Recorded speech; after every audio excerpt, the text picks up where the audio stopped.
Tervetuloa. Laululla on parantava vaikutus.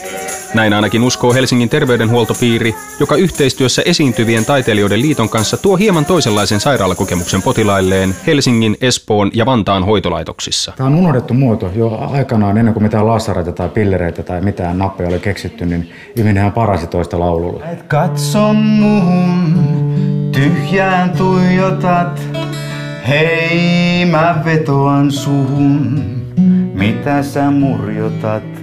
Kaikki alkukantaiset hemmot paransivat toisiaan laululla.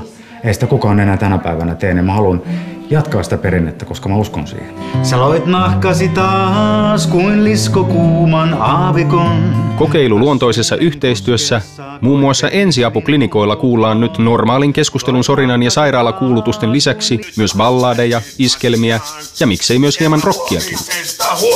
Vaikka tyhjentyis vaan suoli, vaikka jo alta tuoli, nupitkaan konvetti kuoli, mä menin ranteet auki.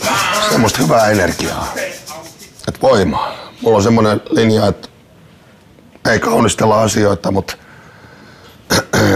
taistellaan. Polysakka diestromi paradiklykooma. Se koitapa sanoa. Se paras on kirjoittaa. Se sanana uuvuttaa. Et pysty sä tavaamaan. Koska sulla on polysakka Joo, iloinen pitää olla ja huumoria saa olla paljon. Tietenkään ei kaikki, se täytyy niin kuin katsoa niin kuin tapauskohtaisesti, mutta kyllä huumoria saa olla ja sitä semmoista leikkisyyttä, vaikka tilanne olisi miten paha. Hei, kuka oot? Tietää ei voi. Ootko sä Minttu vai Ville, vai vanhaa mies vai neiti? Vai muodoton pää? Nää.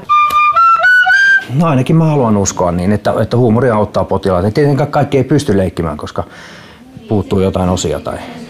Sano kun valmis, okei? Valmis. Irti! Mitä käy? Nyt sä heräsit. Että heräsitkään. Vai heräsitkö? Musiikilla pyritään edistämään paranemisprosessia ja nopeammalla tervehtymisellä toivotaan lievitystä sairaalan ruuhkiin, mutta yhteistyön anti on myös molemminpuolista. Työttömät esiintyvät taiteilijat saavat harjoittaa leipätyötään kuukausipalkalla, ja mikäpä sen konkreettisempi kiitos onnistuneesta esityksestä kuin terveydentilan selvä koheneminen. No, en mä nyt halua tässä mitään kehuskella, mutta kaksi koomapotilasta on herännyt.